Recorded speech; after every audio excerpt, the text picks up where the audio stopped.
ਡੰਡੌਤ ਬੰਦਨ ਅਨਿਕ ਬਾਰ, ਸਰਬ ਕਲਾ ਸਮਰੱਥ। ਡੋਲਣ ਤੇ ਰਾਖੋ ਪ੍ਰਭੂ, ਨਾਨਕ ਦੇ ਘਰ ਹੱਥ। ਗਿਆਨ ਅੰਜਨ ਗੁਰ ਦਿਆ, ਅਗਿਆਨ ਅੰਧੇਰ ਬਿਨਾਸ਼। ਹਰ ਕਿਰਪਾ ਤੇ ਸੰਤ ਭੇਟਿਆ, ਨਾਨਕ ਮਨ ਪਰਗਾਸ। ਯਾਹੀ ਕੁਲ ਤੇ ਪ੍ਰਗਟ ਹੋਏ, ਤਾਹੀ ਕੁਲ ਕੋ ਨਾਮ। ਪੁਨ ਦਵਾਦਸ ਗੁਰਿੰਦ ਕਉ, ਮੇਰੀ ਹੈ ਪ੍ਰਣਾਮ। ਪਰਮ ਸਤਿਕਾਰਯੋਗ ਸਤਿਗੁਰੂ ਜੀ ਦੇ ਪਾਵਨ ਪਵਿੱਤਰ ਦਰਬਾਰ ਵਿੱਚ ਬੈਠੀ ਹੋਈ ਸਾਧ ਸੰਗਤ ਜੀਓ, ਆਪਣੀਆਂ ਮਨ ਬਿਰਤੀਆਂ ਨੂੰ ਇਕਾਗਰ ਕਰਨ ਦੇ ਲਈ, ਰਸਨਾ ਨੂੰ ਪਵਿੱਤਰ ਕਰਨ ਲਈ ਇੱਕ ਵਾਰੀ ਸਾਰੇ ਹੀ ਰਲ ਕੇ ਆਖੀਏ, ਧੰਨ ਸ੍ਰੀ ਸਤਿਗੁਰੂ ਜਗਜੀਤ ਸਿੰਘ ਸੱਚੇ ਪਾਤਸ਼ਾਹ। ਸਤਿਗੁਰੂ ਹਰਗੋਬਿੰਦ ਸੱਚੇ ਪਾਤਸ਼ਾਹ ਜੀ ਦਾ ਪਾਵਨ ਪਵਿੱਤਰ ਇਤਿਹਾਸ ਸਾਹਿਬ ਜੀ ਸ਼੍ਰਵਣ ਕਰ ਰਹੇ ਸੀ।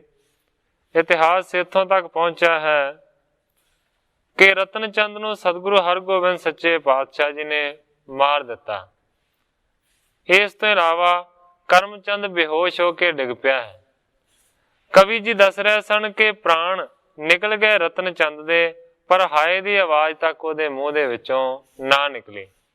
ਕੱਲ ਇੱਥੋਂ ਤੱਕ ਕਥਾ ਪਹੁੰਚੀ ਸੀ। ਅੱਜ ਇੱਥੋਂ ਅੱਗੇ ਮੈਂ ਪ੍ਰਾਰੰਭ ਕਰਦਾ ਹਾਂ। ਅਬਦਲ ਖਾਨ ਵਿਲੋਕਤ ਕ੍ਰੋਧਾ, ਜਾਣਿਓ ਹਿਰਦੈ ਗੁਰੂ ਬੜ ਯੋਧਾ। ਗ੍ਰੰਥਾਕਾਰ ਭਾਈ ਸੰਤੋਖ ਸਿੰਘ ਜੀ ਲਿਖਦੇ ਨੇ, ਰਤਨ ਚੰਦ ਦੀ ਮੌਤ ਨੂੰ ਦੇਖ ਕੇ ਬੜਾ ਕ੍ਰੋਧਵਾਨ ਹੋਇਆ ਹੈ ਸੂਬਾ ਅਬਦਲ ਖਾਨ। ਇਸ ਤੋਂ ਇਲਾਵਾ ਮਨ ਦੇ ਵਿੱਚ ਅਬਦਲ ਖਾਨ ਨੇ ਜਾਣਿਆ ਕਿ ਗੁਰੂ ਵੱਡਾ ਯੋਧਾ। ਫਾਂਦਤ ਲਲਕਾਰਤ ਮੁਖ ਬੋਲਾ, ਖਰੇ ਰਹੋ ਨਹੀਂ ਕੀਜੈ ਓਲਾ। ਉਸ ਵੇਲੇ ਛਾਲ ਮਾਰ ਕੇ ਲਲਕਾਰਦਾ ਹੋਇਆ ਅਬਦਲ ਖਾਨ ਕਹਿੰਦਾ ਖਰੇ ਰਹੋ ਨਹੀਂ ਕੀਜੈ ਓਲਾ। ਸਤਿਗੁਰਾਂ ਨੂੰ ਕਹਿੰਦਾ ਹੈ ਕਿ ਰੁਕ ਜਾ ਗੁਰੂ, ਹੁਣ ਓਲਾ ਨਾ ਕਰੀ, ਭਾਵ ਕਿ ਕੋਈ ਓਟ ਆਸਰਾ ਨਾ ਕਰੀ। ਕਹਿਣ ਤੋਂ ਭਾਵ ਹੈ ਕਿ ਆਪਣੇ ਬਚਨ ਦੇ ਵਾਸਤੇ ਢਾਲ ਤੱਕ ਅੱਗੇ ਨਾ ਕਰੀ। ਕਹੇ ਤਾਂਹ ਕੇ ਸਿਪਰ ਜਿਹਾਥ, ਪਾਏ ਸਿਕੰਦ ਸੀਗਰਤਾ ਸਾਥ। ਜਦੋਂ ਉਸਨੇ ਇਸ ਤਰ੍ਹਾਂ ਵੰਗਾਰਿਆ ਸਤਿਗੁਰਾਂ ਨੂੰ, ਸਤਿਗੁਰੂ ਸੱਚੇ ਪਾਤਸ਼ਾਹ ਜੀ ਨੇ ਜਿਹੜੀ ਆਪਣੇ ਹੱਥ ਦੇ ਵਿੱਚ ਢਾਲ ਫੜੀ ਹੋਈ ਸੀ, ਉਸ ਨੂੰ ਅਬਦਲ ਖਾਨ ਦੇ ਕਹਿਣ ਦੇ ਉੱਤੇ ਆਪਣੇ ਮੋਢੇ ਦੇ ਨਾਲ ਟੰਗ ਲਿਆ, ਤਾਂ ਕਿ ਮੈਂ ਇਸ ਦੀ ਵੀ ਵਰਤੋਂ ਨਾ ਕਰਾਂ। ਨਾ ਗੋ ਖੜਗ ਗਹੇ ਗੁਰ ਫਿਰੈ, ਇਤਿਉਤ ਦਾਵ ਤਾਕ ਬੋ ਕਰੈ। ਸਤਿਗੁਰਾਂ ਨੇ ਆਪਣੇ ਹੱਥ ਦੇ ਵਿੱਚ ਨੰਗੀ ਕਿਰਪਾਨ ਨੂੰ ਫੜਿਆ ਹੋਇਆ। ਦੂਸਰੇ ਪਾਸੇ ਜਿਹੜਾ ਅਬਦਲ ਖਾਨ ਸੂਬਾ ਹੈ, ਉਹਨੇ ਵੀ ਕਿਰਪਾਨ ਫੜੀ ਹੋਈ ਹੈ। ਇੱਧਰ ਉਧਰੋਂ ਇੱਕ ਦੂਜੇ ਦੇ ਉੱਤੇ ਵਾਰ ਕਰਨ ਦੇ ਵਾਸਤੇ ਦਾ ਲੱਭਦੇ। ਪਾਟੇ ਬਾਜ ਵਿਦਿਆ ਅਭਿਆਸ, ਅਬਦਲ ਖਾਂ ਬਹੁ ਕਰਤ ਉਪਾਸ। ਕਵੀ ਜੀ ਲਿਖਦੇ ਨੇ ਕਿ ਅਬਦਲ ਖਾਂ ਪਟੇਬਾਜ਼ੀ ਦੀ ਵਿਦਿਆ ਦਾ ਅਭਿਆਸ ਅਤੇ ਤੀਰ ਅੰਦਾਜ਼ੀ ਦਾ ਅਭਿਆਸ ਬਹੁਤ ਕਰਦਾ ਰਿਹਾ ਸੀ ਪਹਿਲੇ ਸਮੇਂ ਦੇ ਵਿੱਚ। ਕਹਿਣ ਤੋਂ ਭਾਵ ਇਹ ਹੈ ਕਿ ਗੱਤਕੇਬਾਜ਼ੀ ਦਾ ਤੇ ਤੀਰ ਅੰਦਾਜ਼ੀ ਦਾ ਬੜਾ ਮਾਹਿਰ ਸੀ ਸੂਬਾ ਅਬਦਲ ਖਾਨ। ਖਾਨ ਕਰਤ ਜਿਮ ਗੁਰ ਤਿਮ ਫਿਰੈ, ਜਿਮ ਗੁਰ ਕਰਤ ਖਾਨ ਤਿਮ ਕਰੈ। ਕਵੀ ਜੀ ਲਿਖਦੇ ਨੇ ਕਿ ਜਿਵੇਂ ਗੁਰੂ ਜੀ ਕਰਦੇ ਨੇ ਉਵੇਂ ਹੀ ਖਾਨ ਕਰਦਾ ਹੈ, ਜਿਵੇਂ ਖਾਨ ਕਰਦਾ ਹੈ ਉਵੇਂ ਹੀ ਗੁਰੂ ਜੀ ਉਸੇ ਤਰੀਕੇ ਦੇ ਨਾਲ ਦਾ ਕਰਦੇ ਨੇ। ਦੋ ਚਹਿਤ ਹੈ ਵਾਰ ਚਲਾਇਓ, ਜੈ ਹੋਵਣ ਦੋਨੋਂ ਮਨ ਪਾਇਓ। ਦੋਵੇਂ ਹੀ ਇੱਕ ਦੂਜੇ ਦੇ ਉੱਤੇ ਵਾਰ ਕਰਨ ਦੀ ਚਾਹ ਕਰਦੇ ਨੇ। ਇਸ ਤੋਂ ਇਲਾਵਾ ਦੋਵਾਂ ਦੇ ਮਨ ਦੇ ਵਿੱਚ ਇਹ ਚਾਹ ਹੈ ਕਿ ਅਸੀਂ ਜਿੱਤ ਜਾਈਏ। ਭਾਵ ਕਿ ਅਬਦੁਲ ਖਾਨ ਕਹਿੰਦਾ ਮੈਂ ਜਿੱਤ ਜਾਵਾਂ ਤੇ ਸਤਿਗੁਰੂ ਜੀ ਸੋਚਦੇ ਨੇ ਮੈਂ ਜਿੱਤ ਜਾਵਾਂ। ਸੈਨਾ ਦੋਨੋਂ ਕੇ ਮੁਖ ਹੈ, ਦੋਨੋਂ ਦਾਵ ਖੜਗ ਨਿਰਬਹਿ। ਗ੍ਰੰਥਾਕਾਰ ਭਾਈ ਸੰਤੋਖ ਸਿੰਘ ਜੀ ਲਿਖਦੇ ਨੇ ਦੋਵਾਂ ਸੈਨਾ ਦੇ ਮੁਖੀ ਨੇ, ਦੋਨੋਂ ਦਾਵ ਖੜਗ ਨਿਰਬਹਿ ਤੇ ਦੋਵੇਂ ਹੀ ਤਲਵਾਰਬਾਜ਼ੀ ਦੇ ਵਿੱਚ ਬੜੇ ਮਾਹਰ ਨੇ। ਓਟ ਸਿਪਰ ਕੀ ਦੋਨੋਂ ਤਿਆਗੀ, ਦੋਨੋਂ ਵੀਰ ਵੀਰ ਰਸ ਪਾਗੀ। ਦੋਵਾਂ ਨੇ ਢਾਲ ਦੀ ਜਿਹੜੀ ਓਟ ਹੈ ਉਸ ਨੂੰ ਛੱਡ ਦਿੱਤਾ ਹੈ, ਕਿਉਂਕਿ ਅਬਦੁਲ ਖਾਨ ਨੇ ਪਹਿਲਾਂ ਹੀ ਕਹਿ ਦਿੱਤਾ ਹੈ ਕਿ ਗੁਰੂ ਕੋਈ ਆਸਰਾ ਨਾ ਕਰੇ, ਕੋਈ ਓੜ ਅੱਗੋਂ ਨਾ ਕਰੇ, ਭਾਵ ਕੇ ਢਾਲ ਅੱਗੇ ਨਾ ਕਰੇ। ਇਸ ਕਰਕੇ ਜੇਕਰ ਸਤਿਗੁਰਾਂ ਨੇ ਆਪਣੀ ਢਾਲ ਨੂੰ ਤਿਆਗਿਆ ਤੇ ਦੂਸਰੇ ਪਾਸੇ ਅਬਦੁਲ ਖਾਨ ਨੇ ਵੀ ਢਾਲ ਦੀ ਵਰਤੋਂ ਨਹੀਂ ਕੀਤੀ, ਢਾਲ ਨੂੰ ਦੋਵਾਂ ਨੇ ਛੱਡ ਦਿੱਤਾ ਹੈ। ਦੋਨੋਂ ਵੀਰ ਵੀਰ ਰਸ ਪਾਗੀ, ਦੋਵੇਂ ਜਿਹੜੇ ਸੂਰਮੇ ਨੇ ਉਹ ਵੀਰਤਾ ਦੇ ਰਸ ਦੇ ਵਿੱਚ ਭਿੱਜੇ ਹੋਏ ਨੇ। ਦੋਨੋਂ ਸ਼ਸਤਰਨ ਵਿਦਿਆ ਕਰਤਾ, ਲੜਨ ਹਟਣ ਕੇ ਦੋਨੋਂ ਭਰਤਾ। ਦੋਵੇਂ ਹੀ ਹਥਿਆਰਾਂ ਦੀ ਵਿਦਿਆ ਦੇ ਵਿੱਚ ਬੜੇ ਮਾਹਰ ਨੇ, ਕਿਸ ਤਰ੍ਹਾਂ ਲੜਨਾ ਹੈ ਤੇ ਕਿਸ ਤਰ੍ਹਾਂ ਪਿੱਛੇ ਹਟਣਾ ਹੈ ਇਹਨੂੰ ਵੀ ਭਲੇ ਪ੍ਰਕਾਰ ਜਾਣਦੇ ਨੇ। ਦੋਨੋਂ ਬੰਕੇ ਵੀਰ ਜੁਝਾਰੇ, ਦੋਨੋਂ ਅਰੇ ਮਰਨ ਕੈ ਮਾਰੇ। ਦੋਵੇਂ ਹੀ ਬੰਕੇ ਸੂਰਬੀਰ ਬਹਾਦਰ ਜੁਝਾਰੂ ਨੇ, ਦੋਨੋਂ ਅਰੇ ਮਰਨ ਕੋ ਮਾਰੇ। ਦੋਵੇਂ ਹੀ ਮਰਨ ਜਾਂ ਮਾਰਨ ਦੇ ਵਾਸਤੇ ਇੱਕ ਦੂਜੇ ਦੇ ਨਾਲ ਅੜ ਗਏ ਨੇ। ਦੋਨੋਂ ਕੇ ਬਹੁ ਭਾਇ ਉਤਸਾਹੂ, ਦੋਨੋਂ ਅਰਨ ਬਰਨ ਰਨ ਮਾਹੂ। ਦੋਵਾਂ ਦੇ ਮਨ ਦੇ ਵਿੱਚ ਲੜਾਈ ਕਰਨ ਦਾ ਵੱਡਾ ਉਤਸ਼ਾਹ ਹੈ, ਦੋਵਾਂ ਦੀਆਂ ਅੱਖਾਂ ਗੁੱਸੇ ਦੇ ਨਾਲ ਲਾਲ ਹੋ ਗਈਆਂ। ਦੋਨੋਂ ਕਰੈ ਵਾਰ ਕੋ ਨਾਨਾ, ਦੋਨੋਂ ਧਰੈ ਆਵਨੋ ਜਾਨਾ। ਗ੍ਰੰਥਾਕਾਰ ਭਾਈ ਸੰਤੋਖ ਸਿੰਘ ਜੀ ਲਿਖਦੇ ਨੇ ਕਿ ਦੋਵੇਂ ਹੀ ਅਨੇਕਾਂ ਪ੍ਰਕਾਰ ਦੇ ਇੱਕ ਦੂਜੇ ਦੇ ਉੱਤੇ ਵਾਰ ਕਰਦੇ ਨੇ। ਦੋਨੋਂ ਧਰੈ ਆਵਨੋ ਜਾਨਾ ਕਹਿਣ ਤੋਂ ਭਾਵ ਹੈ ਕਿ ਅੱਗੇ ਵਧਣਾ ਤੇ ਹਟਣਾ ਦੋਵੇਂ ਭਲੀ ਪ੍ਰਕਾਰ ਜਾਣਦੇ ਨੇ। ਗੁਰ ਕੋ ਰਣ ਲਖ ਸੁਰ ਸਮੁਦਾਏ, ਉਤਲਾਵਤ ਅਵਲੋਕਨ ਆਏ।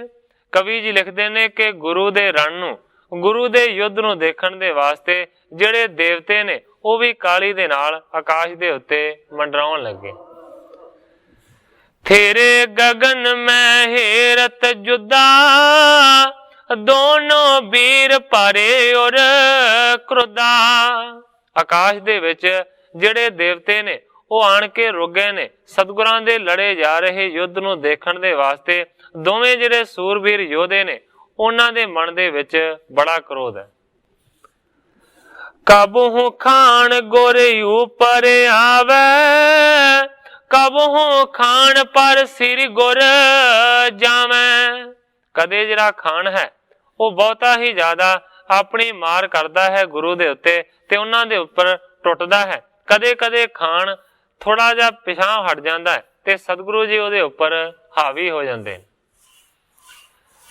ਕਬ ਬਾਵੇਂ ਨਿਕਸਤ ਕਬ ਦਾਏ, ਵਿਚਰਤ ਉਛਰਤ ਖੜਗ ਉਠਾਏ। ਕਦੇ ਖੱਬੇ ਪਾਸੇ ਤੇ ਕਦੇ ਸੱਜੇ ਪਾਸੇ ਇੱਕ ਦੂਜੇ ਤੋਂ ਨਿਕਲ ਜਾਂਦੇ ਨੇ, ਵਿਚਰਦੇ ਨੇ ਇੱਧਰ ਉੱਧਰ ਔਰ ਆਪਣੀਆਂ ਤਲਵਾਰਾਂ ਨੂੰ ਉੱਚਾ ਚੁੱਕਿਆ ਹੋਇਆ।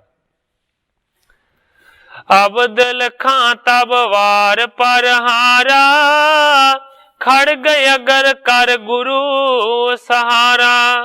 ਥੋੜੀ ਦੇਰ ਤੋਂ ਬਾਅਦ ਅਬਦੁਲ ਖਾਂ ਨੇ ਮੌਕਾ ਪਾ ਕੇ ਸਤਿਗੁਰਾਂ ਦੇ ਉੱਤੇ ਤਲਵਾਰ ਦਾ ਪ੍ਰਹਾਰ ਕੀਤਾ।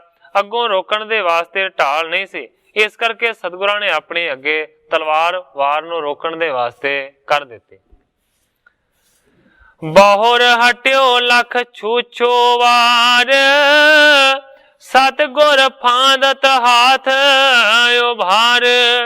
ਇਸ ਤਰੀਕੇ ਦੇ ਨਾਲ ਸੂਬੇ ਦਾ ਕੀਤਾ ਹੋਇਆ ਵਾਰ ਖਾਲੀ ਚਲਾ ਗਿਆ। ਸਤਿਗੁਰੂ ਸੱਚੇ ਪਾਤਸ਼ਾਹ ਜੀ ਤੇਜ਼ੀ ਦੇ ਨਾਲ ਅੱਗੇ ਹੋਏ ਨੇ।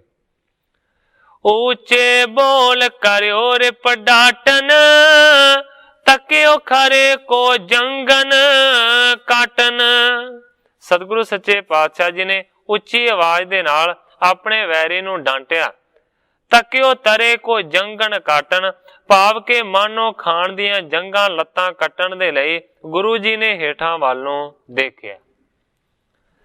ਜਾਣਿਓ ਖਾਣ ਸੋ ਤਰੇ ਪ੍ਰਹਾਰ, ਵਾਰ ਬਚਾਵਣ ਹਿਤ ਸੰਭਾਰ। ਸਤਿਗੁਰਾਂ ਨੇ ਜਾਣ ਬੁੱਝ ਕੇ ਹੇਠਾਂ ਵੇਖਿਆ ਤਾਂ ਕਿ ਉਹਦਾ ਜਿਹੜਾ ਧਿਆਨ ਹੈ ਨਾ ਉਹ ਹੇਠਾਂ ਵਾਲੇ ਪਾਸੇ ਚਲਿਆ ਜਾਵੇ। ਕਵੀ ਜੀ ਲਿਖਦੇ ਨੇ ਕਿ ਜਦੋਂ ਖਾਨ ਨੇ ਦੇਖਿਆ ਕਿ ਥੱਲੜੇ ਪਾਸੇ ਦੇਖ ਰਹੇ ਨੇ, ਇਸ ਕਰਕੇ ਵਾਰ ਉੱਥੇ ਕਰਨਗੇ, ਵਾਰ ਨੂੰ ਬਚਾਉਣ ਦੇ ਵਾਸਤੇ ਉਹ ਸੁਚੇਤ ਹੋਇਆ।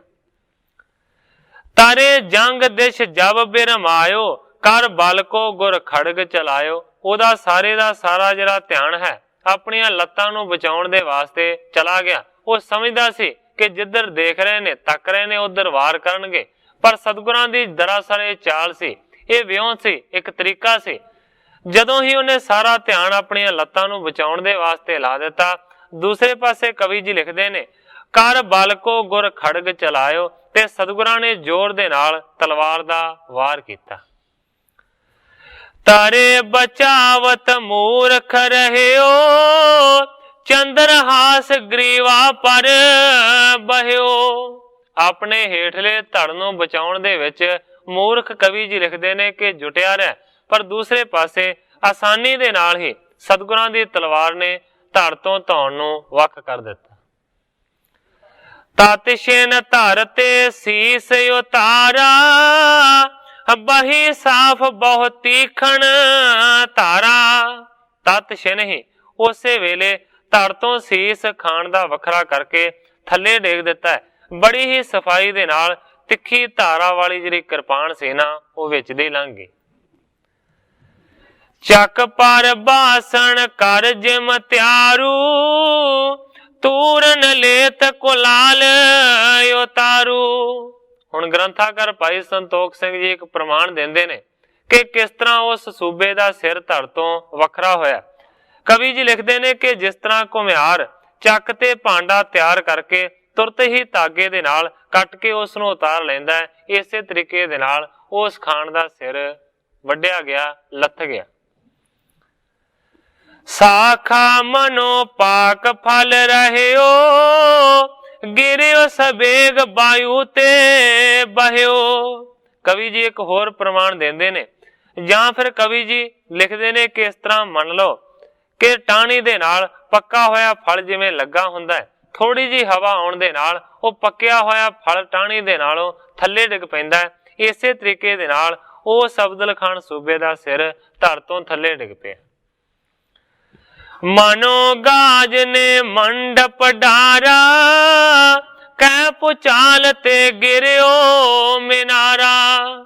ਕਵੀ ਜੀ ਇੱਕ ਹੋਰ ਪ੍ਰਮਾਣ ਦਿੰਦੇ ਨੇ, ਜਾਂ ਫਿਰ ਕਵੀ ਜੀ ਲਿਖਦੇ ਨੇ ਕਿ ਇਸ ਤਰ੍ਹਾਂ ਸਮਝ ਲਓ ਕਿ ਬਹੁਤ ਵੱਡਾ ਗੁੰਬਦ ਕਿਸੇ ਮੱਤੇ ਹੋਏ ਹਾਥੀ ਨੇ ਡੇਗ ਦਿੱਤਾ ਹੈ, ਜਾਂ ਫਿਰ ਇਸ ਤਰ੍ਹਾਂ ਵੀ ਮੰਨਿਆ ਜਾ ਸਕਦਾ ਹੈ ਕਿ ਬਹੁਤ ਵੱਡੇ ਭੁਚਾਲ ਨੇ ਜਿਵੇਂ ਵੱਡਾ ਮਿਨਾਰਾ ਡੇਗ ਦਿੱਤਾ ਹੋਵੇ।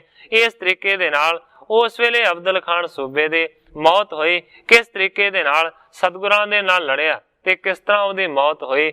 ਗ੍ਰੰਥਾਕਾਰ ਭਾਈ ਕਰਤਾਰ ਸਿੰਘ ਜੀ ਕਲਾਸ ਵਾਲੀਏ ਇਸ ਨੂੰ ਇਸ ਤਰ੍ਹਾਂ ਬਿਆਨ ਕਰਦੇ ਨੇ, ਆਪੋ ਆਪਣੇ ਦਾਓ ਚਲਾਉਂਦੇ ਰਹੇ, ਜ਼ੋਰ ਘਟ ਨਾ ਕਿਸੇ ਨੇ ਲਾਇਆ ਜੀ।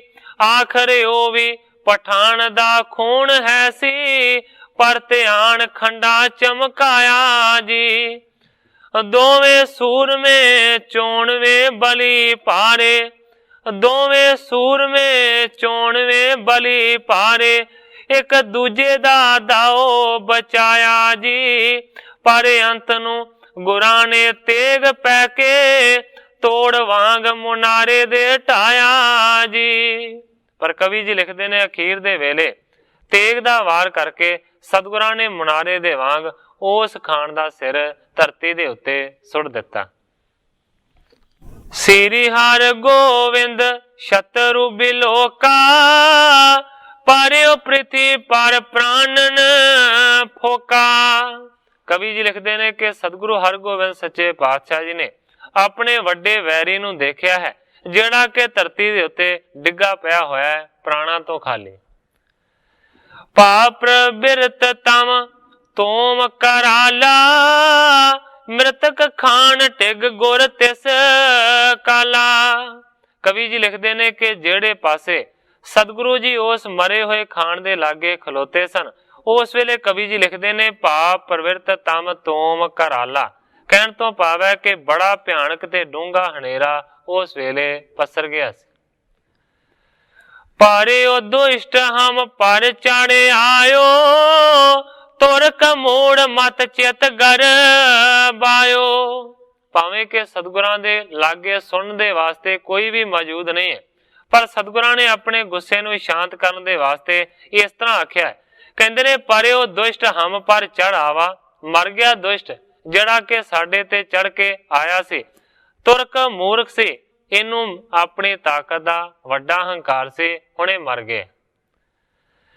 ਜੈ ਸਤ ਗੁਰ ਕੀ ਸਦਾ ਆਨੰਦ, ਕਹਿਓ ਜਬ ਸ੍ਰੀ ਹਰਿ ਗੋਬਿੰਦ। ਜਦੋਂ ਇਸ ਤਰ੍ਹਾਂ ਮਾਰ ਦਿੱਤਾ ਤੇ ਸਤਿਗੁਰਾਂ ਨੇ ਉੱਚੀ ਜ਼ੋਰ ਦੀ ਆਵਾਜ਼ ਦੇ ਨਾਲ ਆਖਿਆ, ਜੈ ਸਤਿਗੁਰ ਕੀ ਸਦਾ ਆਨੰਦ, ਜੈ ਹੋਵੇ ਸਤਿਗੁਰੂ ਦੀ, ਸਤਿਗੁਰੂ ਜੀ ਸਦਾ ਆਨੰਦ ਰਹਿਣ। ਇਸ ਤਰ੍ਹਾਂ ਜਦੋਂ ਸਤਿਗੁਰਾਂ ਨੇ ਆਖਿਆ। ਕਰਮ ਚੰਦ ਕੋ ਸੁਧ ਤਬ ਆਈ, ਜਬ ਗੁਰ ਗਿਰਾ ਸ਼ਰਵਣ ਸੁਣ ਪਾਈ। ਤੇ ਪਿੱਛੇ ਇਸ ਗੱਲ ਦਾ ਜ਼ਿਕਰ ਆਇਆ ਹੈ ਕਿ ਸਤਿਗੁਰਾਂ ਨੇ ਢਾਲ ਦਾ ਵਾਰ ਕੀਤਾ ਸੀ ਕਰਮਚੰਦ ਦੇ ਮੂੰਹ ਦੇ ਉੱਤੇ, ਤੇ ਢਾਲ ਦਾ ਵਾਰ ਖਾ ਕੇ ਉਹ ਬੇਹੋਸ਼ ਹੋ ਕੇ ਧਰਤੀ ਤੇ ਡਿੱਗ ਪਿਆ ਸੀ। ਕਵੀ ਜੀ ਲਿਖਦੇ ਨੇ ਕਿ ਜਦੋਂ ਸਤਿਗੁਰਾਂ ਨੇ ਇਸ ਤਰ੍ਹਾਂ ਦੀ ਉੱਚੀ ਆਵਾਜ਼ ਦੇ ਨਾਲ ਬਚਨ ਕੀਤੇ, ਉਸ ਵੇਲੇ ਕਰਮਚੰਦ ਨੂੰ ਹੋਸ਼ ਆ ਗਈ ਹੈ। ਜਬ ਗੁਰ ਗਿਰਾ ਸ਼ਰਵਣ ਸੁਣ ਪਾਈ, ਜਦੋਂ ਹੀ ਕੰਨਾਂ ਦੇ ਵਿੱਚ ਸਤਿਗੁਰਾਂ ਦੀ ਆਵਾਜ਼ ਪਈ ਤੇ ਕਵੀ ਜੀ ਲਿਖਦੇ ਨੇ ਕਿ ਹੋਸ਼ ਆ ਗਈ ਕਰਮਚੰਦ ਨੂੰ। ਚਿਤ ਵਿਤ ਮ੍ਰਿਤ ਨਬਾਬ ਕੀ ਕਹੀਅਤ, ਰਤਨ ਚੰਦ ਕੀ ਸੁਧ ਨਹੀਂ ਲਹੀਅਤ। ਰਤਨ ਚੰਦ ਦੀ ਤੇ ਸੂਬੇ ਦੀ ਮੌਤ ਉਹਦੀ ਬੇਹੋਸ਼ੀ ਦੀ ਹਾਲਤ ਦੇ ਵਿੱਚ ਹੀ ਹੋ ਗਈ ਹੈ। ਇਸ ਕਰਕੇ ਉਹਨੂੰ ਨਹੀਂ ਸੀ ਪਤਾ ਕਿ ਰਤਨ ਚੰਦ ਵੀ ਮਾਰਿਆ ਗਿਆ ਤੇ ਸੂਬਾ ਵੀ ਮਾਰਿਆ ਗਿਆ। ਚੇਤਵਤ ਮ੍ਰਿਤ ਨਵਾਬ ਕੀ ਕਹੀਅਤ, ਰਤਨ ਚੰਦ ਕੀ ਸੁਧ ਨਹੀਂ ਲਹੀਅਤ। ਕਹਿਣ ਤੋਂ ਭਾਵੇਂ ਹੈ ਕਿ ਕਰਮਚੰਦ ਚਿਤਵਦਾ ਹੈ ਕਿ ਨਵਾਬ ਦੀ ਮੌਤ ਕਹੀ ਜਾ ਰਹੀ ਹੈ।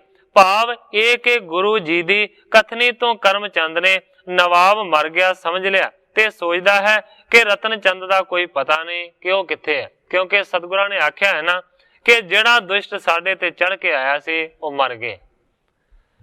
ਮੈਂ ਟਿਗ ਭਰਿਓ ਆਏ ਸਿੱਖ ਇਸ ਕੇ, ਹੇਰਤ ਹਤੈ ਸ਼ਤਰੂ ਲਖ ਰਿਸਕੇ। ਸੋਚਦਾ ਹੈ ਕਿ ਮੈਂ ਨਵਾਬ ਦੇ ਕੋਲ ਹੀ ਡਿੱਗਾ ਪਿਆ ਹਾਂ ਤੇ ਹੁਣ ਰਤਨ ਚੰਦ ਵੀ ਲੱਗਦਾ ਹੈ ਮਾਰਿਆ ਗਿਆ, ਇਹਦੇ ਸਿੱਖ ਆਉਣਗੇ ਤੇ ਫਿਰ ਮੈਨੂੰ ਸ਼ਤਰੂ ਜਾਣ ਕੇ ਉਹ ਗੁੱਸੇ ਦੇ ਨਾਲ ਹੁਣੇ ਮਾਰ ਦੇਣਗੇ। ਆਬੇ ਇਹ ਕਲ ਹੈ ਮਮ ਤੀਰ, ਲੜ ਤਰਾਇਓ ਬ੍ਰਹ ਸ਼ਮਤ ਸਰੀਰ। ਤੇ ਕਰਮਚੰਦ ਨੂੰ ਜਦੋਂ ਹੋਸ਼ ਆਈ ਹੈ, ਉਹਨੇ ਆਪਣੇ ਮਨ ਦੇ ਵਿੱਚ ਇਹ ਵਿਉਂਤ ਸੋਚੀ ਹੈ ਕਿ ਮੈਂ ਵੀ ਇਕੱਲਾ ਹਾਂ, ਗੁਰੂ ਵੀ ਇਕੱਲਾ ਹੈ। ਦੂਸਰੇ ਪਾਸੇ ਗੁਰੂ ਲੜਦਾ ਲੜਦਾ ਦੋਵਾਂ ਦੇ ਨਾਲ ਬੜਾ ਥੱਕਾ ਹੋਇਆ, ਇਸ ਕਰਕੇ ਮੈਂ ਇਸ ਨੂੰ ਆਸਾਨੀ ਦੇ ਨਾਲ ਹੀ ਮਾਰ ਲਵਾਂਗਾ। ਉਠ ਮੈਂ ਹੱਥੋਂ ਮਹਾਂ ਜਸ ਪਾਉ, ਸ਼ਾਹ ਸਮੀਪ ਸੋ ਜਾਏ ਸੁਣਾਉ। ਸੋਚਦਾ ਹੈ ਕਰਮਚੰਦ ਕਿ ਮੈਨੂੰ ਚਾਹੀਦਾ ਹੈ ਕਿ ਸ਼ੀਘਰਤਾ ਦੇ ਨਾਲ ਉੱਠਾਂ ਤੇ ਗੁਰੂ ਨੂੰ ਉੱਠ ਕੇ ਮਾਰ ਦਿਆਂ। ਇਸ ਤਰ੍ਹਾਂ ਕਰਨ ਦੇ ਨਾਲ ਮੈਨੂੰ ਵੱਡੇ ਜਸ ਦੀ ਪ੍ਰਾਪਤੀ ਹੋਵੇਗੀ ਤੇ ਦੂਸਰੇ ਪਾਸੇ ਬਾਦਸ਼ਾਹ ਨੂੰ ਜਦੋਂ ਪਤਾ ਲੱਗੇਗਾ ਕਿ ਮੈਂ ਗੁਰੂ ਨੂੰ ਮਾਰਿਆ ਤੇ ਵੱਡੀ ਸੋਭਾ ਕਰੇਗਾ। ਇਮ ਵਿਚਾਰ ਕਰ ਉਠ ਲਲਕਾਰਾ, ਠਾਂਡੋ ਰਹੋ ਨਵਾਬ ਤੈਂ ਮਾਰਾ। ਉੱਠਦਿਆਂ ਸਾਰ ਕਰਮਚੰਦ ਨੇ ਲਲਕਾਰਿਆ ਸਤਿਗੁਰਾਂ ਨੂੰ, ਕਹਿੰਦਾ ਠਾਂਡੋ ਰਹੋ ਨਵਾਬ ਤੈਂ ਮਾਰਾ। ਹੇ ਗੁਰੂ ਖਲੋਤਾ ਰਵੇਂ, ਨਵਾਬ ਨੂੰ ਤੂੰ ਮਾਰ ਦਿੱਤਾ। ਨਿਜ ਕਰ ਤੂੰ ਤਣ ਕੋ ਫਲ ਲੀਜੈ, ਜਮ ਸਥਾਨ ਕੋ ਦੇਖਣ ਕੀਜੈ। ਮੂਰਖ ਕਰਮਚੰਦ ਸਤਿਗੁਰਾਂ ਨੂੰ ਕਹਿੰਦਾ ਕਿ ਗੁਰੂ ਜਿਹੜੀਆਂ ਤੂੰ ਕਰਤੂਤਾਂ ਕੀਤੀਆਂ ਨੇ ਉਹਦਾ ਫਲ ਹੁਣ ਤੈਨੂੰ ਦਿੱਤਾ ਜਾਵੇਗਾ। ਜਮ ਸਥਾਨ ਕੋ ਦੇਖਣ ਕੀਜੈ, ਜਮਾਂ ਦੀ ਪੁਰੀ ਹੁਣ ਤੈਨੂੰ ਵੇਖਣੀ ਪਏਗੀ। ਨੰਦਨ ਚੰਦੂ ਸਵਾਹੀ ਕੇਰਾ, ਮਹਾ ਕ੍ਰੋਧ ਤੇ ਸਿਰ ਗੁਰ ਹੇਰਾ। ਚੰਦੂ ਦੇ ਲੜਕੇ ਨੂੰ ਸਤਿਗੁਰੂ ਸੱਚੇ ਪਾਤਸ਼ਾਹ ਜੀ ਨੇ ਦੇਖਿਆ, ਮਹਾ ਕ੍ਰੋਧ ਤੇ ਸ੍ਰੀ ਗੁਰੂ ਹੇਰਾ, ਬੜੇ ਕ੍ਰੋਧ ਦੇ ਨਾਲ ਸਤਿਗੁਰਾਂ ਨੇ ਕਰਮਚੰਦ ਨੂੰ ਵੇਖਿਆ। ਸਤਿਗੁਰੂ ਸੱਚੇ ਪਾਤਸ਼ਾਹ ਜੀ ਕਹਿੰਦੇ ਨੇ, ਆਵਲੋ ਜੀਵਤ ਹੈ ਰਣ ਮਾਹੀ, ਨਿਜ ਸੰਗਣ ਸੰਗ ਗਮਣਿਓ ਨਾਹੀ। ਸਤਿਗੁਰੂ ਜੀ ਕਹਿੰਦੇ ਨੇ ਅਜੇ ਜਿਉਂਦਾ ਹੈ, ਨਿਜ ਸੰਗਣ ਸੰਗ ਗਮਣਿਓ ਨਾਹੀ, ਕਿ ਤੂੰ ਆਪਣੇ ਸਾਥੀਆਂ ਦੇ ਨਾਲ ਅਜੇ ਜਮਾਂ ਦੀ ਪੁਰੀ ਨੂੰ ਨਹੀਂ ਗਿਆ। ਮੈਂ ਤੇ ਸਮਝਦਾ ਸੀ ਤੂੰ ਮਰ ਗਿਆ ਹੋਵੇਗਾ, ਪਰ ਤੂੰ ਅਜੇ ਜਿਉਂਦਾ। ਤੋਹੇ ਉਡੀਕਤ ਹੋਏ ਅਗਾਰੀ, ਕਿਮ ਬਿਲਾਂਬ ਤਿਨ ਪੀਛੇ ਧਾਰੀ। ਸਤਿਗੁਰੂ ਹਰਗੋਬਿੰਦ ਸੱਚੇ ਪਾਤਸ਼ਾਹ ਜੀ ਕਰਮਚੰਦ ਨੂੰ ਕਹਿੰਦੇ ਨੇ ਕਿ ਜਿਹੜੇ ਤੇਰੇ ਸਾਥੀ ਮਰ ਗਏ ਨੇ ਉਹ ਤੈਨੂੰ ਉਡੀਕਦੇ ਹੋਣਗੇ ਅੱਗੇ ਖਲੋ ਕੇ। ਕਿਮ ਬਿਲਾਂਬ ਤਿਨ ਪੀਛੇ ਧਾਰੀ, ਤੇ ਤੂੰ ਕਿਉਂ ਇੰਨੀ ਦੇਰੀ ਕੀਤੀ ਹੈ? ਤੈਨੂੰ ਤੇ ਉਹਨਾਂ ਦੇ ਨਾਲ ਛੇਤੀ ਮਿਲਣਾ ਚਾਹੀਦਾ।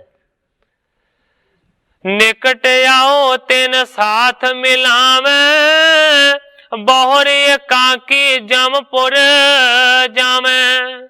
ਸਤਿਗੁਰੂ ਜੀ ਕਹਿੰਦੇ ਨੇ ਛੇਤੀ ਸਾਡੇ ਲਾਗੇ ਆ, ਤਾਂ ਕਿ ਮਾਰ ਕੇ ਅਸੀਂ ਤੈਨੂੰ ਉਹਨਾਂ ਦੇ ਨਾਲ ਮਿਲਾ ਦਈਏ। ਬਹੁਰੇ ਕਾਂਕੀ ਜਮਪੁਰ ਜਾਵੇਂ, ਜੇ ਦੇਰੀ ਲੱਗ ਗਈ ਤੇ ਫਿਰ ਜਮਾਂ ਦੀ ਪੁਰੀ ਨੂੰ ਇਕੱਲਿਆਂ ਜਾਣਾ ਪਵੇਗਾ। ਛੇਤੀ ਲਾਗੇ ਆ ਤਾਂ ਕਿ ਉਹਨਾਂ ਦੇ ਨਾਲ ਤੈਨੂੰ ਮਿਲਾ ਦੇਈਏ। ਇਮ ਕਹਿਤੇ ਗੁਰ ਉਪਰ ਆਇਓ, ਨਾਂਗੋ ਚੰਦਰ ਹਾਸ ਚਮਕਾਇਓ।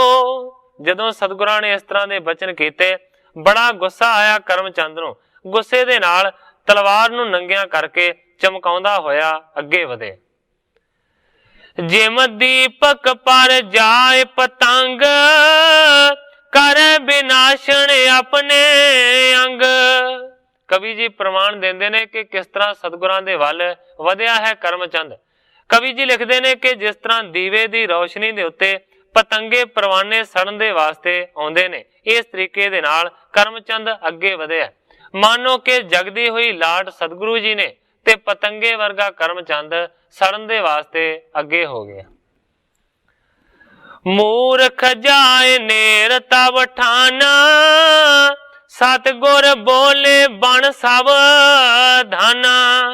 ਮੂਰਖ ਸਤਿਗੁਰਾਂ ਦੇ ਜਦੋਂ ਹੀ ਲਾਗੇ ਗਿਆ ਤੇ ਸਤਿਗੁਰਾਂ ਨੇ ਆਖਿਆ ਬਣ ਸਾਵਧਾਨਾ, हे ਕਰਮਚੰਦ ਸਾਵਧਾਨ ਹੋ ਜਾ, ਹੁਸ਼ਿਆਰ ਹੋ ਜਾ।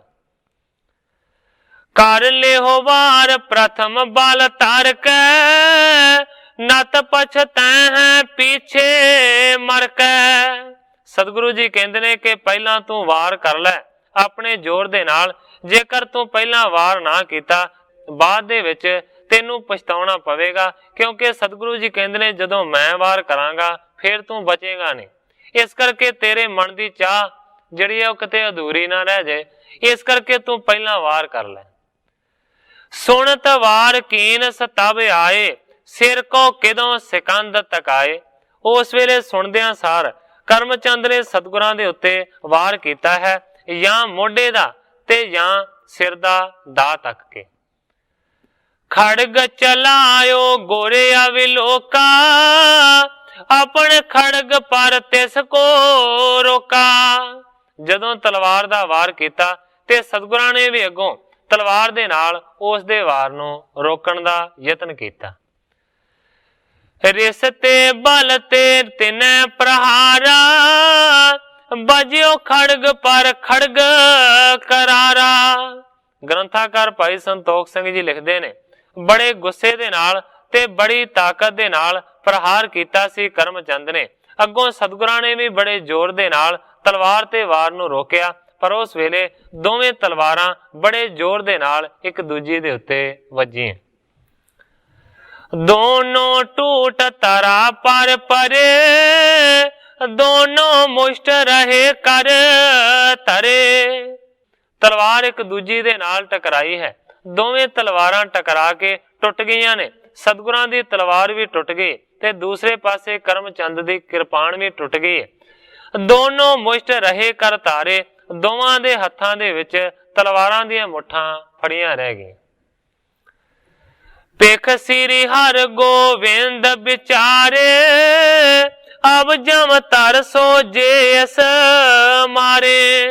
उसे वेले सतगुरु हरगोबिंद सच्चे पातशाह जी ने विचार कीती है, सोचते ने अब जम तर सो जे इस मारै, क्योंकि सतगुरां दे कमर कस्से दे विच बहुत सारे हथियार कस्से रहिंदे सन। सतगुरां दी तलवार भावें टुट गई है पर अजे हथियार नहीं मुके, कमर कस्से दे विच बहुत कुछ मारन दे वास्ते पिया है। सतगुरां ने सोचा कि जे इस वेले इनू जमधार मारी जावे, कटार छोटी नू आख्या जांदा है जमधार। शस्त्र मौत ते दुष्ट मरै है, या ते हाथन साथ हता है। सतगुरु जी ने युद्ध नीति नू विचारिया, निहत्था हो गया, इहदे कोल कोई भी शस्त्र नहीं है। ते सतगुरु जी सोचते ने जे मैं इस नू कटार दे नाल मारांगा, शस्त्र दे नाल इहदी मौत होवेगी, ये साडे वास्ते चंगा नहीं है। इस करके सतगुरु जी विचारते ने या ते हाथन साथ हता है, इस करके सानू चाहिदा ये भी निहत्था है ते निहत्थे होके असीं भी हत्थां दे नाल ही इस नू मारीए। ए पीखरियो निरारुद रहियो, हतन शस्त्र नहीं आछो लहियो। सतगुरु हरगोबिंद सच्चे पातशाह जी सोचते ने निहत्था खलोता है, कोई हथियार इहदे कोल नहीं है, सानू भी चाहिदा कि हथियार दा वार ना करिए, असीं भी निहत्थे होके इहदे नाल लड़ीए। बल कर गही बाह गुर तबै, जतन छुटन हित ठान तसबै। सतगुरां ने कटार नहीं कड्डी कमर कस्से दे विचों मारन दे वास्ते, सतगुरां ने अगे वध के करमचंद नू बाह तो घुट के फड़ लिया है, छुटन दा यतन करदा है, पूरा जोर लांदा है, पर बाह सतगुरां तो नहीं छुटदी। जिम गाज सोंड बिखे गही वावे, बहुरे अंग निज ससा छुड़ावे।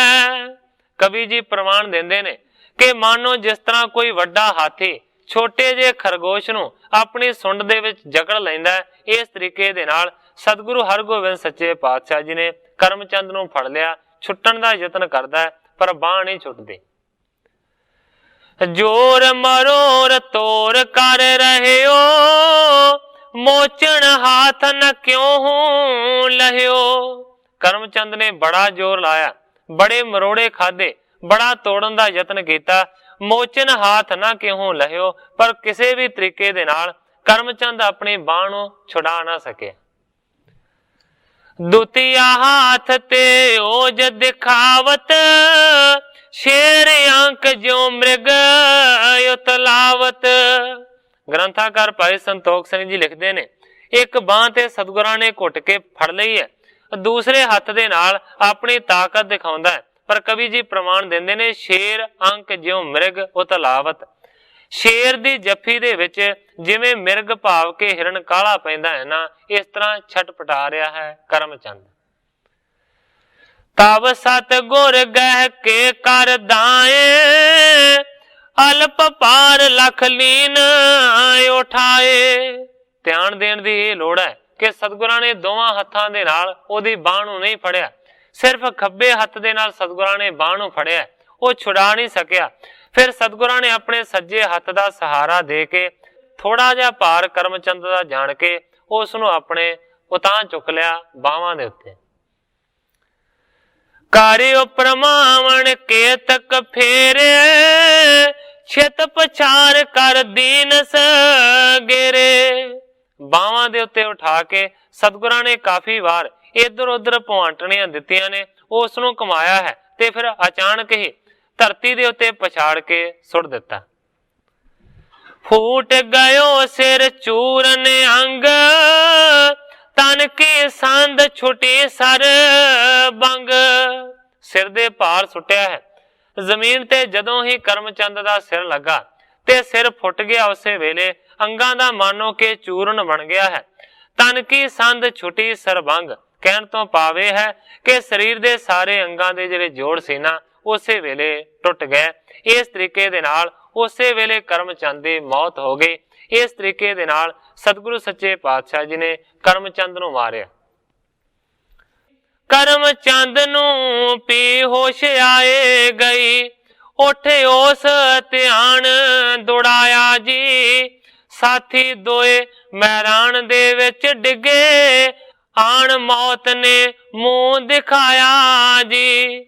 ਲੱਗਾ ਨਜ਼ਰ ਬਚਾ ਕੇ ਵਾਰ ਕਰਨੇ, ਲੱਗਾ ਨਜ਼ਰ ਬਚਾ ਕੇ ਵਾਰ ਕਰਨੇ, ਗੁਰਾਂ ਉਸ ਨੂੰ ਘੇਰ ਠਹਿਰਾਇਆ ਜੀ। ਪੈਂਦੀ ਸੱਟੇ ਸਤਿਗੁਰਾਂ ਨੇ ਪਾਰ ਕੀਤਾ, ਪਾਪੀ ਸਾਥੀਆਂ ਨਾਲ ਮਿਲਾਇਆ ਜੀ। ਤਿੰਨੇ ਮੁੱਢ ਉਪਾਦ ਦੇ ਪੁੱਟ ਸੁੱਟੇ, ਉੱਚੀ ਸਤਿਗੁਰਾਂ ਸ਼ਬਦ ਅਲਾਇਆ ਜੀ।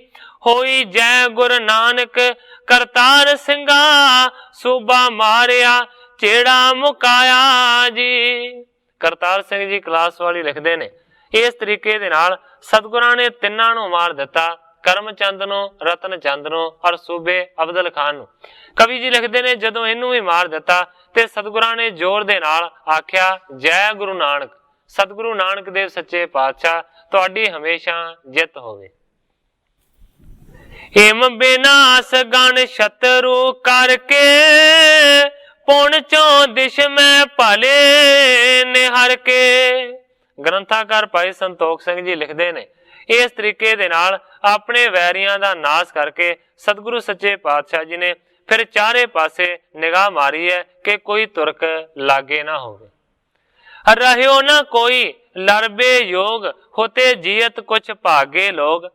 ਲੜਨ ਦੇ ਲਾਇਕ ਉਸ ਵੇਲੇ ਕੋਈ ਵੀ ਸਤਿਗੁਰਾਂ ਦੇ ਲਾਗੇ ਨਹੀਂ ਸੀ, ਕਿਉਂਕਿ ਕਾਫੀ ਤੇ ਮਾਰੇ ਗਏ ਸਨ। ਜਿਹੜੇ ਜਿਉਂਦੇ ਸਨ ਉਹ ਡਰ ਕੇ ਦੌੜ ਗਏ। ਪਾਇਓ ਅੰਧੇਰਾ ਦ੍ਰਿਸ਼ਟ ਨ ਪਰੈ, ਜਹ ਕਹਿ ਤੁਰਕ ਤਰਾਸ ਕੋ ਧਰੈ। ਕਵੀ ਜੀ ਲਿਖਦੇ ਨੇ ਬਹੁਤ ਜ਼ਿਆਦਾ ਗਾੜਾ ਹਨੇਰਾ ਪਸਰ ਗਿਆ, ਇਸ ਕਰਕੇ ਬਹੁਤੇ ਸਾਰੇ ਵੈਰੀ ਨਜ਼ਰ ਵੀ ਨਹੀਂ ਆਉਂਦੇ, ਪਰ ਜਿੱਥੇ ਕਿੱਥੇ ਉਹ ਦਬਕੇ ਹੋਏ ਨੇ ਡਰ ਨੂੰ ਧਾਰਨ ਕੀਤਾ। ਜਿਹੜੇ ਨਹੀਂ ਵੀ ਨੱਠੇ ਉਹ ਵੀ ਸਾਹਮਣੇ ਨਹੀਂ ਆਏ। ਸੂਬਾ ਮਾਰਿਓ ਜਾਨ ਸਭ ਲੀਨੋ, ਜੀਅਤ ਸ਼ੇਖ ਭਾਗੇ ਡਰ ਚੀਨੋ। ਜਦੋਂ ਸੂਬੇ ਅਬਦਲ ਖਾਨ ਦੀ ਮੌਤ ਹੋ ਗਈ ਤੇ ਫਿਰ ਉਸ ਤੋਂ ਬਾਅਦ ਕੋਈ ਵੀ ਲਾਗੇ ਨਹੀਂ ਰਿਹਾ। ਜਿਹੜੇ ਪਹਿਲਾਂ ਜਿਉਂਦੇ ਸਨ ਉਹ ਡਰ ਕੇ ਉਸ ਵੇਲੇ ਦੌੜ ਗਏ, ਕਿਉਂਕਿ ਜਦੋਂ ਵੀ ਕਿਸੇ ਦਾ ਸਰਦਾਰ ਸਿਰ ਤੇ ਨਹੀਂ ਹੁੰਦਾ ਤੇ ਫੌਜਾਂ ਕਦੇ ਲੜਦੀਆਂ ਨਹੀਂ ਹਨ। ਇਸ ਤਰੀਕੇ ਦੇ ਨਾਲ ਉਸ ਵੇਲੇ ਵਾਪਰੇ। ਬਿਨਾ ਮਾਲਕੋਂ ਫੌਜ ਹੁਣ ਲੜੇ ਕਾਨੂੰ, ਇੱਕਦਮ ਹੀ ਛੱਡ ਮੈਦਾਨ ਭੱਜੇ। ਇੱਕ ਰਾਤ ਹਨੇਰੀ ਤੇ ਮਗਰ ਵੈਰੀ, ਜਿੱਧਰ ਮੂੰਹ ਹੋਇਆ ਉਧਰ ਜਾਣ ਭੱਜੇ। ਇੱਕ ਦੂਜੇ ਨੂੰ ਕਿਸੇ ਨੇ ਪੁੱਛਿਆ ਨਾ, ਇੱਕ ਦੂਜੇ ਨੂੰ ਕਿਸੇ ਨੇ ਪੁੱਛਿਆ ਨਾ। ਪਏ ਜੰਗ ਦੇ ਛੱਡ ਸਮਾਨ ਭੱਜੇ, ਭਾਰੀ ਫਤਿਹ ਪਾਈ ਸਤਿਗੁਰੂ ਜੀ ਨੇ। ਵੈਰੀ ਛੱਡ ਕੇ ਸਾਰੇ ਗੁਮਾਨ ਭੱਜੇ। ਕਰਤਾਰ ਸਿੰਘ ਜੀ ਕਲਾਸ ਵਾਲੀ ਲਿਖਦੇ ਨੇ ਕਿ ਸਤਿਗੁਰਾਂ ਨੇ ਜਿੱਤ ਦੀ ਪ੍ਰਾਪਤੀ ਕੀਤੀ ਹੈ ਤੇ ਦੂਸਰੇ ਪਾਸੇ ਗੁਮਾਨੀ ਵੈਰੀ ਕਾਇਰ ਬਣ ਕੇ ਦੌੜ ਗਏ। ਸਨੇ ਸਨੇ ਕਾਇਰ ਜਬ ਭਾਗੇ, ਵਿਦਿਆ ਦੇਖਤ ਨਹੀਂ ਰੇ ਪਾਗੇ। ਗ੍ਰੰਥਾਕਾਰ ਭਾਈ ਸੰਤੋਖ ਸਿੰਘ ਜੀ ਲਿਖਦੇ ਨੇ, ਹੌਲੀ ਹੌਲੀ ਸਾਰੇ ਦੇ ਸਾਰੇ ਕਾਇਰ ਬਣ ਕੇ ਦੌੜ ਗਏ ਨੇ। ਉਸ ਵੇਲੇ ਬਿਧੀ ਚੰਦ ਨੇ ਦੇਖਿਆ ਕਿ ਮੇਰੇ ਸਾਹਮਣੇ ਵੀ ਲੜਨ ਵਾਲਾ ਕੋਈ ਵੈਰੀ ਨਹੀਂ। ਗੁਰ ਸੁਧ ਹਿਤ ਪਾਛੇ ਕੋ ਮੁਰਿਓ, ਸਨੇ ਸਨੇ ਆਵਤ ਹੈ ਤੁਰਿਓ। ਹੁਣ ਅੱਗੇ ਕੋਈ ਵੀ ਲੜਨ ਵਾਲਾ ਯੋਧਾ ਨਹੀਂ ਹੈ ਜਿਹਦੇ ਨਾਲ ਬਿਧੀ ਚੰਦ ਜੀ ਲੜ ਸਕਣ। ਉਸ ਵੇਲੇ ਗੁਰੂ ਜੀ ਦਾ ਧਿਆਨ ਕਰਕੇ ਫਿਰ ਸਤਿਗੁਰਾਂ ਵਾਲੇ ਪਾਸੇ ਹੌਲੀ ਹੌਲੀ ਤੁਰਿਆ ਹੈ ਬਿਧੀ ਚੰਦ। ਇਤ ਸਤ ਗੁਰ ਸ਼ਰਮ ਕੋ ਕੁਛ ਠਾਨ, ਬੈਠ ਗਏ ਤਿਸ ਹੀ ਰਣ ਥਾਨ। ਸਤਿਗੁਰੂ ਸੱਚੇ ਪਾਤਸ਼ਾਹ ਜੀ ਬਹੁਤ ਜ਼ਿਆਦਾ ਥੱਕ ਚੁੱਕੇ ਨੇ, ਇਸ ਕਰਕੇ ਸਤਿਗੁਰੂ ਸੱਚੇ ਪਾਤਸ਼ਾਹ ਜੀ ਨੇ ਆਪਣੇ ਥਕੇਵੇਂ ਨੂੰ ਲਾਉਣ ਦੇ ਵਾਸਤੇ ਜਰਾ ਵੀ ਚੱਲਣ ਦੀ ਹਿੰਮਤ ਨਾ ਕੀਤੀ। ਸਤਿਗੁਰੂ ਜੀ ਉਸੇ ਜਗ੍ਹਾ ਦੇ ਉੱਤੇ ਰਣ ਭੂਮੀ ਦੇ ਵਿੱਚ ਹੀ ਆਰਾਮ ਕਰਨ ਦੇ ਵਾਸਤੇ ਬਹਿ ਗਏ। तीनों मरे निकट ही परे, तिनके बीच सतगुरु थिरे। कवि जी लिखते ने रतन चंद, करम चंद ते सूबा अब्दुल खान लागे ही मर के डिगे हुए ने ते उन्हां दे लागे ही सतगुरु हरगोबिंद सच्चे पातशाह जी बह गए। आवन गगन में तस बिसतारा, नहीं निकट ही परे निहारा। ग्रंथाकार भाई संतोख सिंह जी बार बार इस गल का जिक्र करते हैं कि बहुता ज्यादा हनेरा हो गया है, ना आकाश दे विच कुछ दिसदा है ते ना ही धरती ते कोई दिसदा है। उस वेले बहुत गाढ़ा हनेरा है, अपना हाथ पसारिया होया भी नजर नहीं आउंदा। चालन तूफान सकल हट रही, तुरक त्रास कर बोलत नहीं। सारियां जिहड़ियां बंदूकां पहला बड़े जोर दे नाल चल रही सन, हुण सारियां एकदम बंद हो गई ने, कोई आवाज नहीं आउंदी। हटे सकल निज निश्चपस चात, रौरा मचत भयो सब शांत। सारे दे सारे आपो अपनी दिशा दे वल पिछे मुड़ गए ने। जिथे बहुत वड्डा रौला मचिया होया सी, और रणभूमि बिल्कुल शांत हो गई। जान्यो परयो नहीं कित कोए, दूर दूर लो हट थिर होए। कोई भी नजर नहीं पैंदा, इस करके सारे दे सारे आपो अपनी दिशा दे वल पिछां होके रुक गए ने। इस जगह दे उत्ते कवि जी अपने अध्याय की समाप्ति करके अगले अध्याय का प्रारंभ करते हैं। जहां सतगुर डेरा निज डारा, तजे दास तह राख सुधारा। जिथे सतगुरां ने डेरा लाया होया सी, लड़न तो पहला तजे दास तह राख सुधारा। थोड़े जे दास उस डेरे की रखिया दे वास्ते सतगुरां ने पिछे छड्डे हुए सन। तीनों विचार कीन मन माही, तिमर पायो गुर आगम नाही। सतगुरां दे जिहड़े योधे ने वो वापस डेरे दे विच हौली हौली परत के पहुंचन लगे ने।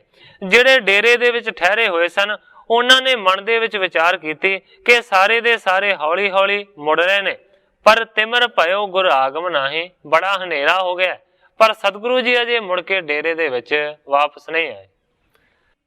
संध्या परी जान तिस काला, द्वय मशाल ची जार मसाला।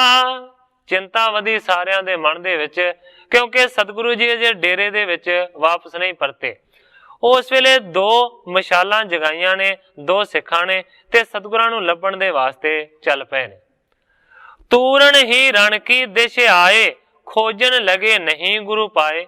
मशालां दी रोशनी दे नाल रणभूमि वाली जगह ते पहुंच गए ने। लागे हर एक लाश दे करके देखदे ने, पर सतगुरु सच्चे पातशाह जी किते भी ना लभे। विधि चांद जुग देख मसाल, है तवाए आयस तत काल। जदों दो मशालां जगदियां होइयां देखियां ते काली दे नाल घोड़े नूं दड़ा के विधि चंद उन्हां दे लागे पहुंचे। गुर सुध बूझत आपस माही, सकल कहत देखे हम नाही। भाई विधि चंद जी कहंदे ने किन्नू लभ रहे हो? कहंदे ने सतगुरु जी डेरे ते वापस नहीं गए। विधि चंद जी तुसीं जाणदे हो। विधि चंद बड़ा हैरान होया, कहंदा मैं भी सतगुरां दे लागे नहीं सां। इस करके एक दूजे नूं पुछया, पर सारे कहंदे ने देखे हम नाही। जिन्नू भी पुछदे ने कहंदा मैं नहीं देखे। चिंता यदक सबन के होई, खोजन लगे खेत सब कोई। जदों ना सतगुरां दा पता लगा, सारियां दे मन दे विच बहुत ज्यादा चिंता वध गई है। खोजन लगे खेत सब कोई, सारे दे सारे रणभूमि दे विचों सतगुरां नूं लभण लगे। इति उत मैं बिच रत असवार, कहां गुरु जी करत पुकार। घोड़ सवारां ने अपने घोड़े इधर उधर बहुत ज्यादा दौड़ाए ने, ते नाले कहंदे ने कहां गुरु जी, हे गुरु जी किथे हो? हे सतगुरु सच्चे पातशाह जी किथे हो? आवाज दिओ। इस तरह दी पुकारां सिखां ने बहुत कीतियां। सबके मन संदेह वधेरा, गुरु नहीं हेरे इस बेरा। बड़ियां पुकारां कीतियां, घोड़ियां नूं भजाया, मशालां दी रोशनी कीती, पर सतगुरु सच्चे पातशाह जी ने अगों कोई आवाज ना दिती। जदों कोई भी आवाज ना आई, उस वेले बहुत ज्यादा मन दे विच संदेह पैदा हुंदा है, क्योंकि गुरु जी दा दर्शन नहीं होया, गुरु जी नहीं लभे। मन दे विच तरह तरह दे ख्याल पैदा हुंदे ने। ਮਨ ਦੇ ਵਿੱਚ ਇਹ ਹੁੰਦਾ ਹੈ ਕਿ ਕਿਤੇ ਇਹ ਨਾ ਹੋਵੇ ਕਿ ਸਤਿਗੁਰੂ ਜੀ ਸ਼ਹੀਦ ਹੋ ਗਏ ਹੋਣ। ਖੋਜਤ ਭਰੀ ਲੋਥ ਸਮੁਦਾਏ, ਪਸਰਿਓ ਸ਼੍ਰੋਣਤ ਪਗ ਫਿਸ ਲਾਏ। ਸਿੱਖਾਂ ਨੇ ਫਿਰ ਲੋਥਾਂ ਫੋੜ ਫੋੜ ਕੇ ਲੱਭਣਾ ਸ਼ੁਰੂ ਕੀਤਾ ਹੈ। ਜਦੋਂ ਮਨ ਦੇ ਵਿੱਚ ਇਹ ਚਿੰਤਾ ਪੈਦਾ ਹੋਈ ਹੈ ਕਿ ਕਿਤੇ ਸ਼ਹੀਦ ਹੋ ਨਾ ਗਏ ਹੋਣ, ਕਿਤੇ ਜ਼ਖਮੀ ਡਿੱਗੇ ਨਾ ਪਏ ਹੋਣ, ਤਾਂ ਕਿ ਆਵਾਜ਼ ਨਹੀਂ ਆਈ, ਲੋਥਾਂ ਨੂੰ ਫੋੜਨਾ ਸ਼ੁਰੂ ਕੀਤਾ ਹੈ। ਪਸਰਿਓ ਸ਼੍ਰੋਣਤ ਮਗ ਫਿਸਲਾਏ। ਕਵੀ ਜੀ ਲਿਖਦੇ ਨੇ ਕਿ ਇੰਨਾ ਜ਼ਿਆਦਾ ਲਹੂ ਡੁੱਲਿਆ ਹੋਇਆ ਕਿ ਸਿੱਖਾਂ ਦੇ ਪੈਰ ਤਿਲਕਦੇ ਨੇ ਲਹੂ ਦੇ ਉੱਤੋਂ। दारन जंग भूमिका पारी, मरे परे हट हयन हजारी। बड़ा भयानक जंग मचिया सी, इस करके बड़ी भयानक रणभूमि बनी हुई है। हजारां ही सूरमे ते घोड़े मरे हुए डिगे पे ने। रले मिले सिख तुरत कनेरे, इति उत विचरत पे सब होएरे। रल मिल के जिहड़े शहीद हो चुके सूरमे ने वो डिगे हुए ने। मानो के सिख ते तुरक इकट्ठे ही एक दूजे दे उत्ते लिटे पै ने मर के। इते उत विचरत पे सब हेरे। इधर उधर विचर के सिखां ने हर एक जगह ते लभण दा यतन कीता। करे मसालन केर प्रकाश, इस बिद गए गुरु के पास। मशालां दा प्रकाश करदे करदे आखिरकार सतगुरु हरगोबिंद सच्चे पातशाह जी दे कोल पहुंच गए। अबदल खान मार टिग थिरे, निकट अपर मारे बहु परे।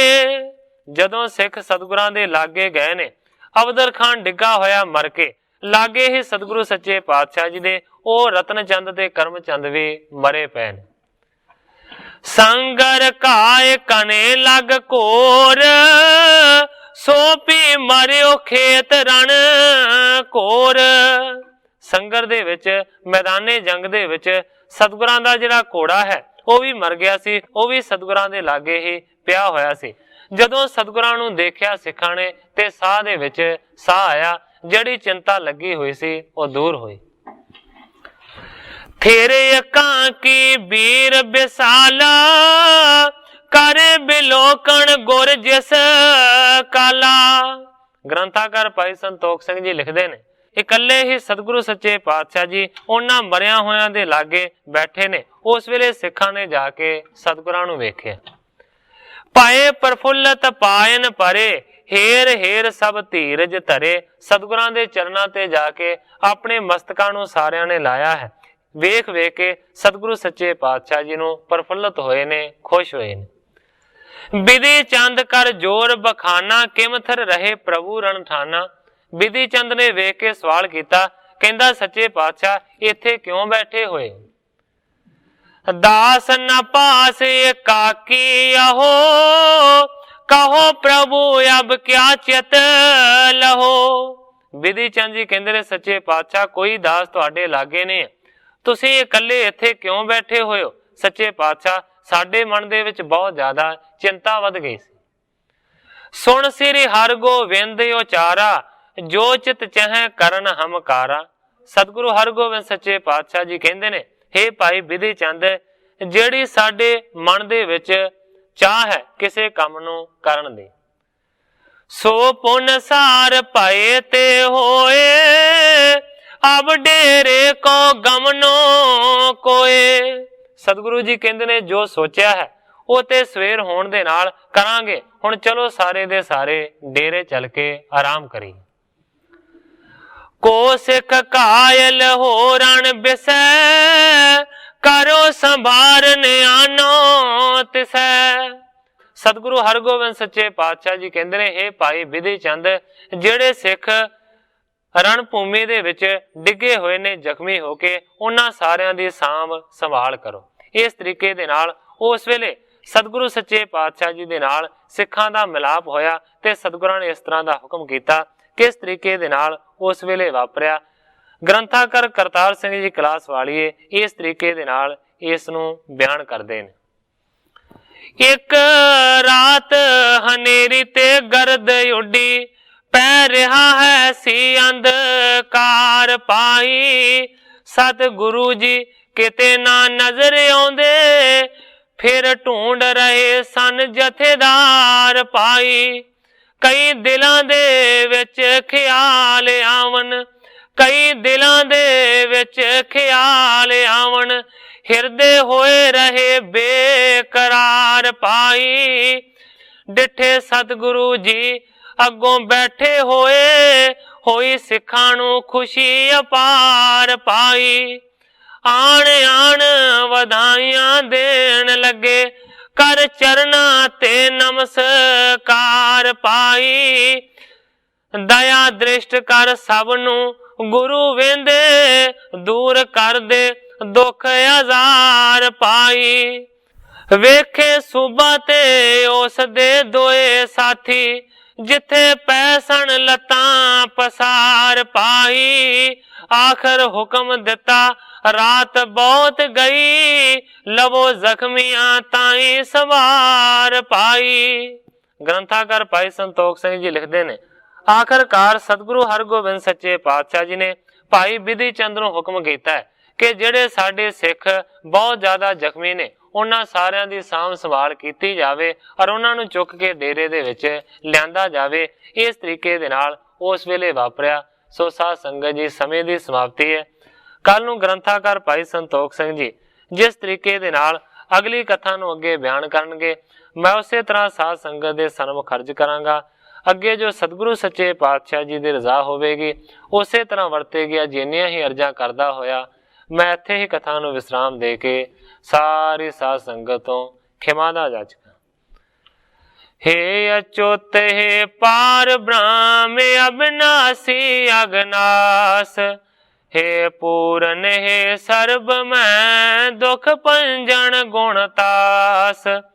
हे संगी हे निरंकार, हे निर्गुण सब टेक। हे गोविंद हे गुण निदान, जाकै सदा विवेक। हे अपरंपर हर हरे, है पी होवनहार। हे संतः कै सदा संग ने धारा आधार। हे ठाकुर हो दास रो, मैं निर्गुण गुण नहीं कोय। नानक दीजै नाम दान, राखो हिय परोय। जाहि कुल ते प्रगट होय, ताहि कुल को नाम। पुन द्वादश गोरिंद को मेरी है प्रणाम।